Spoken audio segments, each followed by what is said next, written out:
اللہ کہتے ہیں اپنی پیٹ کی ہر خواہش پوری کرو گے تو اس سے تمہارے اندر مزید خواہشات کے انڈے بچے جنم لیں گے. انسان کو سب سے زیادہ محبوب چیز بھوک کے وقت کھانا ہوتا ہے اور پیاس کے وقت پینا. اگر اللہ ہر خواہش چھڑواتے تو یہ حکم مشکل ہو جاتا. اللہ نے حکم دیا کہ خواہشات پہ کنٹرول کرنا سیکھو گے, خواہشات کا دائرہ محدود کرو گے تو تمہارے دلوں میں سکون پیدا ہوگا. جن لوگوں کی ہر خواہش پوری ہوتی ہے نا, ان میں خواہش کبھی پوری نہ ہو تو برداشت کی قوت رہتی نہیں ہے, اس سے وہ اسٹریس میں ڈپریشن میں جاتے ہیں. اللہ نے انسان کو ایسا بنایا ہے کہ جو قوت اس کی استعمال ہوتی ہے نا وہ قوت بڑھتی ہے, یہ اللہ کی عادت ہے. اگر آپ کی بچپن سے ہر خواہش پوری ہو رہی ہے تو برداشت کی قوت استعمال ہو رہی ہے بھائی, بولو نہیں, تو برداشت کیا ہو جائے گی, ختم. اگر بچپن میں ہر خواہش پوری نہیں ہوتی, کچھ پوری ہو رہی ہیں کچھ, اگر کوئی بھی خواہش پوری نہیں ہو تو پھر نفس بغاوت کرتا ہے, سمجھ رہے ہیں نا, پھر بھی خطرناک ہے, پھر انسان معاشرے سے باغی ہو جاتا ہے, وہ بھی خطرناک. تو نہ تمام خواہشات پوری کرنی ہے اور نہ تمام خواہشات کو قربان کرنا ہے. کچھ خواہشات پوری کرنی ہے, کچھ پہ کیا کرنا ہے, بریک لگانا ہے. اب کون سی پوری کرنی ہے, کن خواہشات پہ بریک لگانا ہے, یہ فیصلہ ہم نے خود نہیں کرنا. یہ چارٹ جو ہے نا اللہ نے ہمیں پہلے سے بنا کے دیا ہوا ہے. یہ اسلام کے پاس آپشن ہے, اسلام کے علاوہ کسی اور کے پاس یہ پیکیج نہیں ہے. وہ ہمیں اللہ نے پہلے سے ایک پیپر پہ لکھ کے دے دیا ہے, یہ پوری کر لو, یہ والی چھوڑ دو. ساری چھوڑو بھی نہیں, بغاوت پیدا ہوگی, یہ نعمتوں سے فائدہ نہیں اٹھا, خودکشیوں کی طرف جاؤ گے. اور ساری پوری بھی نہیں کرنی, اس سے تمہیں خوشیاں نہیں ملیں گی, تمہارا نفس بھول کے کپا ہو جائے گا, اس میں اتنا کولیسٹرول پیدا ہوگا کہ یہ ڈپریشن سے مر جائے گا. یہ تو اس لیے اللہ نے حکم دیا میں تمہیں ایک پیکج دے رہا ہوں, یہ والی پوری کر لو, یہ والی چھوڑ دو, تو بیلنس رہتا ہے انسان. جب آپ اپنی خواہشات کو لگام دیتے ہیں, روکتے ہیں, آپ میں برداشت کی قوت پیدا ہوتی ہے.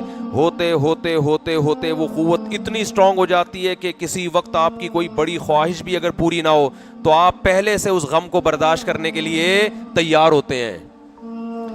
ورنہ انسان ایسا بن جاتا ہے کہ اس میں برداشت کی صلاحیت ہی ختم ہو جاتی ہے.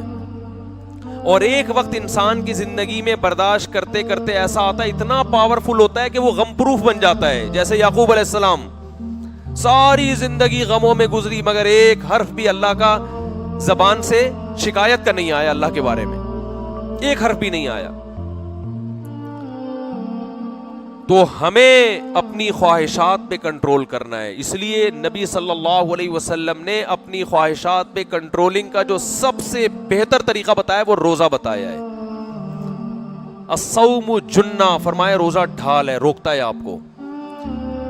میں لوگوں سے کہتا ہوں جن سے گناہ نہیں چھوٹ رہے, روزے رکھنے کا اپنے آپ کو عادی بناؤ, دیکھو کیسے گناہ نہیں چھوٹیں گے. ہر وقت کھاتا ہے, ہر وقت زبان کی لذت ہے. دیکھو نا, صبح ناشتہ کر کے نکلیں گے آفس میں جا کے, پھر چائے, پھر 2 بسکٹ, پھر 1 گھنٹے بعد ان کو کچھ چاہیے. کوئی نسوار ڈال رہا ہے, کوئی پان رکھ رہا ہے, کوئی سونف کھا رہا ہے. ابے تمیز سے بیٹھ جاؤ تھوڑی دیر یار.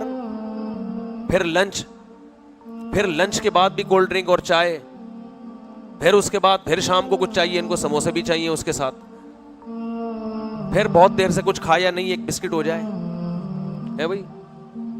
یہ سونف رکھی ہوئی ہوتی ہے, وہ تھوڑا سا زبان کا ٹیسٹ چینج. پھر رات کو کھانا, پھر سونے سے پہلے ڈاکٹر حکیم نے کچھ بتایا ہے یہ کھا کے سو. یہ تو شوگر ہے, رات کو آنکھ نہیں کھلتی, ورنہ پھر اٹھ کے کچھ کھائیں گے.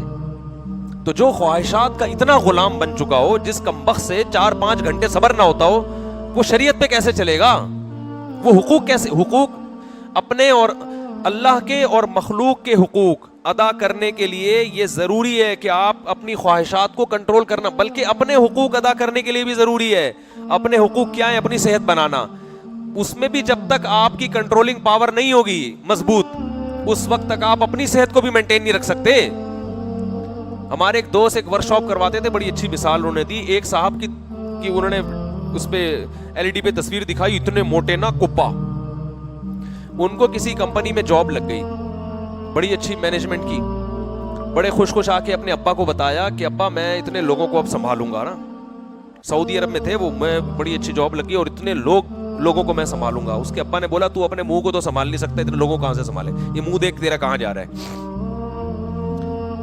بالکل صحیح کہا کہ بھائی تو اپنے منہ کو نہیں سنبھال سکتا, اپنی توند کو نہیں سنبھال سکتا, تو ہزاروں لوگوں کو کہاں سے سنبھالے گا. وہ دل پہ لے گئے. بعض دفعہ ابا کی نصیحت بیٹوں پہ اثر کر جاتی ہے, ورنہ عام طور پر ابا سے زیادہ فضول معذرت کے ساتھ بچوں کے لیے گھر میں کوئی شخصیت ہوتی نہیں ہے. بچوں کا خیال ہوتا ہے یہ کما کے کھلانے کی مشین ہے اور خان سامہ معذرت کے ساتھ ہم نے گھر میں پالا ہوا ہے, ٹھیک ہے نا, جس کا کام ہے ہمیں چیزیں لالا کے دینا, گیس بجلی کا بل دینا. چلتی ولتی آج کل ابا کی مارکیٹ میں بالکل بھی نہیں ہے, جو نئی نسل کی جو رپورٹیں ہمارے سامنے آ رہی. تو لہذا کسی آدمی پر باپ کی نصیحت اثر کر جائے تو میں کہتا ہوں اس کے ہاتھ پہ بیعت ہو جاؤ. آپ بہت نیک آدمی, ابا نے کچھ کہا اور اس کی سمجھ میں آ گیا. دوست سمجھائیں تو سمجھ میں آتا ہے, باپ کی نصیحت آج کل سمجھ میں ہی نہیں آ رہی. حالانکہ سب سے زیادہ تو احسان اس کے ہیں بھائی, تجربہ اس کا ہے. تو کہتے ہیں کہ مجھے میرے باس نے کہا, میرے ابا نے کہا کہ تو اپنا منہ تو سنبھال نہیں سکتا, تو کمپنی کیا سنبھالے گا. یہ دل پہ لے گئے. پھر انہوں نے اپنے اسکیجول دیکھا کہ میں کتنے برگر کھاتا ہوں, کتنے پراٹھے پھوڑتا ہوں, کتنی کولڈ ڈرنک. انہوں نے کہا آج سے میں نے اس منہ پہ کیا کرنا ہے, یہ جو اللہ نے نقشہ دیا ہے نا گول, اور باڈی بھی کیا ہو گئی تھی. انہوں نے مجھے پوری پکچر دکھائی اس بندے کی, وہ بھی ایسے پرکار کی طرح پورا گول, پتہ نہیں چل رہا چوڑائی کہاں ہے لمبائی کہاں ہے اس بندے کی. یوں کھڑا کر دو, کھوپڑی اٹھا کے یہاں فٹ کر دو تو بھی ٹھیک ہے, جس طرف سے دیکھو ٹوٹل سے بھی زیادہ, ٹھیک ہے.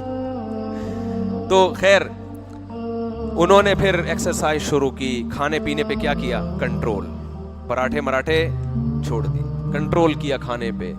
اور اللہ کی قدرت کے 1 سال کے اندر آدھے سے زیادہ مارکیٹ سے وہ شارٹ ہو گئے.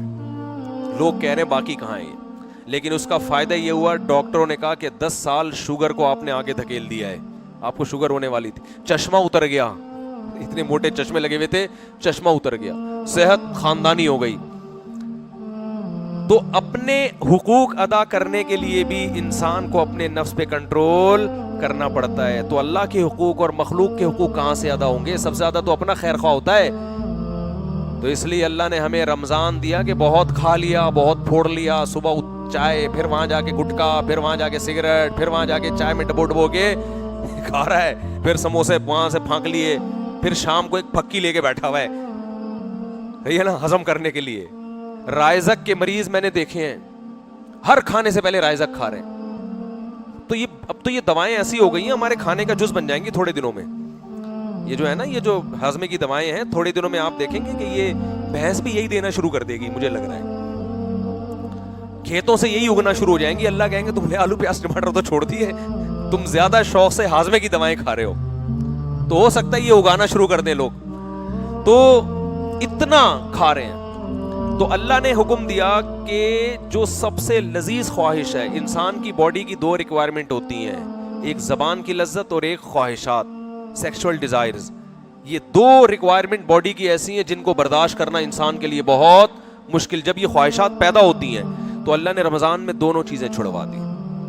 نہ روزے کی حالت میں زوجہ سے ہم بستری کر سکتے ہو, اور نہ روزے کی حالت میں پانی پی سکتے ہو, نہ کھا سکتے ہو, نہ گٹکا, نہ سگریٹ, نہ پان. اور یہ 2-4 دن کی بات نہیں ہے, پورا مہینہ تم نے اس اسکیجول میں گزارنا ہے. تو اس کا بڑا مقصد کیا ہے, اپنی خواہشات کو کنٹرول کرنا سیکھو. لیکن ہم اتنے ڈھیٹ ہیں, ہم کہتے ہیں اللہ تو نے سحری سے لے کے افطاری تک چھڑوا دیا, افطاری کا ٹائم آنے دے, بس تو آنے دے خالی, ایسے آستی نے چڑھا, آن دے خالی. اور جو پورا مہینہ روزہ رکھوایا چاند نظر آنے دے. عید کے دن میں نے تجربہ کیا ہے, اگر آپ تھوڑا سا بھی زیادہ کھا لو بدہضمی ہو جاتی ہے. کیوں؟ میدا 1 مہینہ بھوکا رہ کے اچانک اتنا برداشت نہیں کرتا. یہ ڈاکٹر بھی کہتے ہیں, تجربہ بھی ہے. یعنی آپ کی خوراک رمضان گزرنے کے بعد آٹومیٹیکلی کم ہو جاتی ہے. وہ الگ بات ہے کہ لوگ اس کو مانتے نہیں ہیں پھر بھی تھوڑتے ہیں، پیٹ خراب کرتے ہیں. اکثر لوگوں کا عید کے دن پیٹ خراب ہوتا ہے، حالانکہ گاڈ نے آپ کو، اللہ نے آپ کو ایک گفٹ دیا کہ اب آپ کا میدا سکڑ گیا ہے، اب تھوڑے میں پیٹ بھر جائے گا. ہم کہتے نہیں میں نے جو رمضان سے پہلے جتنے کھایا تھا نا میں اتنا ہی کھاؤں گا. تو ہم ڈھیٹ ہیں بھائی. ہم کیا ہیں؟ اچھا میں بس ختم کروں. تو یہ ہم ڈھیٹ ہیں، یہ ہمارا قصور ہے، یہ رمضان کا قصور نہیں ہے. تو رمضان میں گناہ بھی چھوڑنے ہیں، کیونکہ نبی نے فرمایا جس نے بھوکا پیاسا رکھ کے بھی گناہ نہیں چھوڑے تو اللہ کو اس کے بھوکا پیاسا رہنے کی کوئی ضرورت نہیں ہے. تو اصل تو یہ ہے کہ جب بڑی خواہش کو چھوڑو گے تو چھوٹی موٹی خواہشیں چھوڑنا آسان ہو جائے. تو اصل مقصد ہے کہ آپ کی روحانی تربیت ہو اور آپ سے گناہ چھوٹ جائیں. آپ یہ سوچو کہ جو رزق حلال تھا وہ حرام ہو گیا تو جو پورے سال حرام تھا وہ تو اور زیادہ حرام. بد نظری پورے سال حرام، رشوت لینا پورے سال حرام، نماز چھوڑنا پورے سال حرام، داڑھی کاٹنا پورے سال حرام اور زنا کرنا پورے سال حرام. تو جو حرام ہمیشہ سے ہے وہ تو اور زیادہ برا ہے کہ نہیں ہے. لیکن فلم دیکھ رہے ہیں روزہ گزارنے کے لیے. میں نے ایسے لوگ بھی دیکھے کہ روزہ نہیں گزر رہا تو فلم دیکھ رہے بیٹھ کے. تو یہ کیا ہوا بھائی؟ اللہ تعالیٰ سے دعا ہے کہ رمضان کو اللہ ہمارے حق میں حقیقی طور پر رمضان بنا.